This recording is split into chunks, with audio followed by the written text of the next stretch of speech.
रक्षाबंधन यह भाई बहन का त्यौहार नहीं है। क्या हिंदुओं में ही भाई बहन होते हैं? सिखों, मुसलमानों, ईसाइयों, जैन, पारसियों या बौद्धों में भाई बहन नहीं होते? यदि यह त्यौहार भाई बहनों का त्यौहार होता तो सिख, मुसलमान, ईसाई, जैन, पारसी या बौद्ध भाई बहन भी इसे मनाते। वर्ण व्यवस्था के अनुसार यह ब्राह्मणों का त्यौहार है। इतिहास काल से अब तक ब्राह्मणों द्वारा क्षत्रियों को रक्षा सूत्र बांधा जाता रहा है। उन्हें ब्राह्मणों की रक्षा की शपथ दिलाई जाती रही है। धर्मशास्त्र का इतिहास नामक पुस्तक के चौथे खंड के पृष्ठ 124 में भारत रत्न पी.वी. काणे लिखते हैं, आज ब्राह्मण शूद्र के घरों में जाकर उन्हें तथाकथित रक्षा सूत्र, जो वास्तव में बंधक सूत्र है, बांधते हुए देखे जा सकते हैं। और वह रक्षा सूत्र बांधते हैं तो संस्कृत का श्लोक भी पढ़ते हैं, येन बंधो दानेन्द्रो बलि राजा महाबल तेन त्वाम प्रति बंधनामी अहम रक्षे माचम वाचम माचम। इसका अर्थ है, जिस प्रकार तुम्हारे दानवीर राजा बलि को हमारे पूर्वजों ने बंदी बनाया था, उसी प्रकार हम तुम्हें भी मानसिक रूप से बंदी बना रहे हैं। हिलो मत, हिलो मत, हिलो मत, अर्थात जैसे हो वैसे ही रहो, अपने में सुधार ना करो। अर्थात मैं तुझे ये धागा उस उद्देश्य से बांधता हूँ जिस उद्देश्य से तेरे सम्राट बलि राजा को बांधा गया था। आज से तू मेरा गुलाम है, मेरी रक्षा करना तेरा कर्तव्य है, अपने समर्पण से हटना नहीं।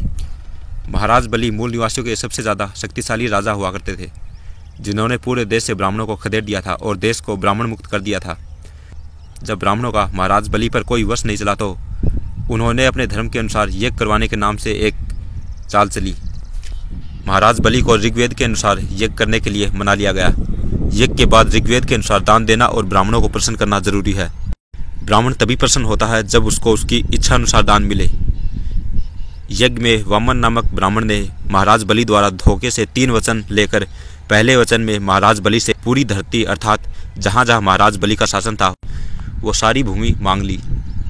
दूसरे वचन में समुद्र मांग लिया, अर्थात जहाँ जहाँ महाराज बलि का समुद्रों पर कब्जा था वो मांग लिया। और तीसरे वचन में महाराज बलि से उनका सिर ही मांग लिया था। ब्राह्मण धर्म के जाल में फंसे मूल निवासियों की स्थिति आज बिल्कुल महाराज बलि के जैसी बनी हुई है। ना तो महाराज बलि रक्षा सूत्र के नाम से बंधक सूत्र बंधवाते और न ही ब्राह्मण उनका सब कुछ जान समेत ठगते। ब्राह्मण धर्म के धोखे में फंसे मूल निवासी आज अपना सब कुछ ब्राह्मणों को दे रहे हैं, जबकि न तो यह धर्म मूल निवासियों का है, न ही मूर्ख बनकर मुख बने लुटते रहना कोई धर्म है। मगर इतिहास में भी झांक कर देखा जाए तो आज तक किसी भी ब्राह्मणी त्यौहार से मूल निवासियों को कोई फायदा नहीं हुआ है। मूल निवासी बिना सोचे समझे ही ब्राह्मणी रीति रिवाजों और धार्मिक परंपराओं को ढोते जा रहे हैं, और यही रीति रिवाज, धार्मिक परंपराएं मूल निवासियों की गुलामी के लिए मुख्य रूप से जिम्मेदार हैं। विश्व के अन्य देशों में रक्षाबंधन जैसे पाखंड और अंधविश्वास पर आधारित त्यौहार नहीं मनाए जाते। जैसा कि ब्राह्मण कहते हैं कि रक्षाबंधन ना बांधने से हानि होती है। आज तक विश्व के किसी भी देश में कोई हानि नहीं हुई। असल में हानि सिर्फ इंडिया में ही होती है। ब्राह्मण एक भी परंपरा को तोड़ना नहीं चाहता। अगर एक भी परंपरा टूट गई तो ब्राह्मणों का पाखंड, अंधविश्वास और लोगों को लूटने का अवसर कम हो जाएगा।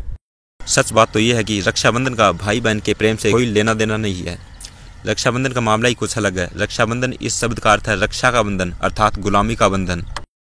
सिख धर्म के संस्थापक गुरु नानक देव जी ने अपनी बहन नानकी से राखी बंधवाने से इनकार किया था, क्योंकि गुरु नानक जी ने साफ साफ कहा था कि औरत मर्द पर सुरक्षा के लिए निर्भर न रहे। आज के काल में बुद्धिस्ट भिक्षुओं ने भी रक्षा सूत्र बांधना शुरू कर दिया है। यह बौद्ध भिक्षुओं के ब्राह्मणीकरण की नई साजिश है। इस आध्यात्मिक गुलामी का धिक्कार करें। महात्मा फुले ने खुद ही कहा था, आध्यात्मिक गुलामी के कारण मानसिक गुलामी आई। मानसिक गुलामी के कारण सोच विचार करना बंद कर दिया। सोच विचार बंद होने के कारण आर्थिक गुलामी आई और सारे मूल निवासी ब्राह्मणों की गुलामी के शिकार बन गए। बंधक सूत्र बांधने के लिए ब्राह्मण दान भी लेते हैं। ये प्राप्त दान हमारे पतन के लिए आरएसएस को देते हैं, जो हमारे पतन के लिए रणनीति बनाते हैं। रक्षाबंधन यह भाई बहन का त्यौहार नहीं है। यदि ऐसा होता तो मुस्लिम व ईसाई बहनें भी अपने भाइयों को राखी बांधती। और तो और कोई बहन अपने भाई को राखी बांधेगी, क्या तभी भाई उसकी रक्षा करेगा? अन्यथा उसे लूटते देखेगा। कई मामलों में यह देखा गया है कि सगे भाइयों ने दौलत की खातिर अपनी बहन की हत्या तक कर दी। कुछ मामले ऐसे भी रहे हैं कि भाइयों ने अपने स्वार्थ के लिए बहनों को बेच डाला।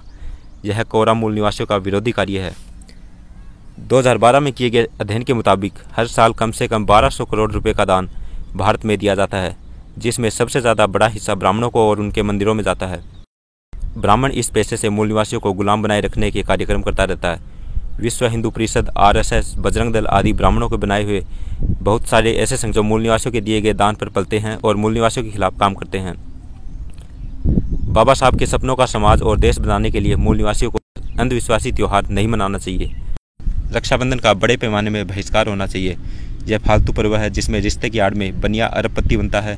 कागज़ का टुकड़ा बेचकर पैसा कमाते हैं जिसे 2 घंटों में फाड़कर फेंक दिया जाता है और रिश्ता वही का वही रहता है। भाई बहन पहले भी थे और इसके बाद भी उसी तरह रिश्ते रहते हैं।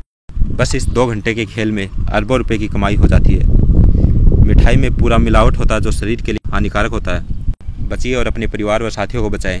कोई जानता नहीं, बस यूं ही मनाते आ रहे रक्षाबंधन। पूछो तो बस यही कहते हैं आज भाई बहन की रक्षा की शपथ लेता है और बस यूं ही परंपरा चली आ रही तो हम भी मना लेते हैं। अरे भाई, दिवाली में तुम 500,000 के पटाखे चलाकर प्रकृति को प्रदूषित करते हो। होली में फालतू के रंग पानी पर पैसा बर्बाद करते हो और रक्षाबंधन में तो अपनी बहन को तो आज के दिन प्रण करते हुए रक्षा सूत्र बांधते हो, तो क्या बाकी के दिनों में बहन की रक्षा नहीं करते? अरे सुनो, तुम लोग सभी की बहनों की रक्षा का प्रण लो। अरे अपनी बहन की रक्षा का प्रण और दूसरी की बहन को गंदी नज़रों से देखते हो, तभी तो आए दिन ऐसी रेप की घटनाएं होती हैं। ब्राह्मण अपनी रक्षा करवाने हेतु क्षत्रिय, SC, ST, OBC सभी को मंदिर में राखी बांधता है और दक्षिणा भी लेता है। पंडित से राखी महिला पुरुष सभी मंदिर में जाकर बंधवाते हैं। ऐसा मैंने सुना है, देखा नहीं। यदि पंडित ऐसा करता है तो फिर वो अपनी रक्षा हेतु भगवान से गुहार क्यों नहीं लगाता? इसका मतलब पंडित का ये करते प्रमाणित करता है कि उसकी रक्षा भगवान नहीं कर सकता, उसकी रक्षा मानव ही करेगा। अब प्रश्न ये उठता है कि वो अपनी रक्षा क्यों करवाना चाहता है? किसके डर के कारण वो अपनी रक्षा करवाना चाहता है? तो साफ है कि वो अपनी रक्षा अपने फैलाए हुए पाखंड की पोल खुलने पर जनता की मार ना पड़े, उससे अपनी रक्षा का सूत्र बांधता है। यदि पंडित की पिटाई हो भी जाए तो ना तो भगवान आएंगे बचाने और ना ही रक्षा सूत्र बंधवाने वाले आएंगे।